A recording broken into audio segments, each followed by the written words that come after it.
ഇന്ന് നമുക്ക് കുറച്ച് വാഷിംഗ് ടേപ്സ് ഒന്ന് ഉണ്ടാക്കി നോക്കാം കേട്ടോ. നമ്മുടെ വാഷിംഗ് ടേപ്പില്ലേ നമ്മുടെ ടേബിളിൻ്റെ മുകളിലൊന്ന് ഒട്ടിച്ചു കൊടുക്കാം. അതിനുശേഷം സെൻറ്ററിൽ വേണമെങ്കിൽ അതിന് തന്നെ നിങ്ങൾക്കൊന്ന് കട്ട് ചെയ്തിട്ട് വേണമെങ്കിൽ ഒട്ടിച്ചു കൊടുക്കാം. ഞാൻ സ്കെയിലും കൊണ്ടൊന്ന് വരച്ചിട്ട് ഒന്ന് അടയാളപ്പെടുത്തി വെക്കുന്നുണ്ട്.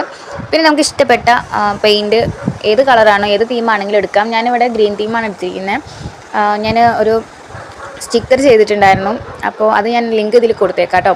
അത് കാണാത്തവരൊന്ന് പോയി കാണുക. അപ്പോൾ ഇതിൽ ഇതേപോലെ നമുക്ക് ഇഷ്ടപ്പെട്ട ഡിസൈൻ എന്താ ചെയ്യാം. ഞാൻ ഒരു സ്റ്റാറാണ് വരച്ചിട്ടുള്ളത്.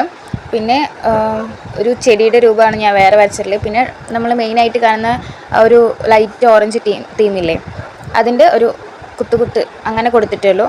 പിന്നെ ലീവ്സ് 4 ഞാൻ അവിടെ ചെയ്തെടുക്കുന്നുള്ളൂ കേട്ടോ. അപ്പോൾ ഇഷ്ടപ്പെട്ടാൽ ലൈക്ക്, ഷെയർ, സബ്സ്ക്രൈബ്. ഞാൻ അടുത്തത് എന്ത് ചെയ്യണമെന്നും കൂടി ഒന്ന് പറയണം. പിന്നെ എൻ്റെ വീഡിയോസൊക്കെ ഇഷ്ടപ്പെടുകയാണെങ്കിൽ ഒന്ന് കമൻറ്റും കൂടി പറയണം കേട്ടോ. Okay, thank you. അപ്പോൾ നമ്മുടെ വാഷിംഗ് ടേപ്പ് ഇവിടെ റെഡി ആയിട്ടുണ്ട് കേട്ടോ.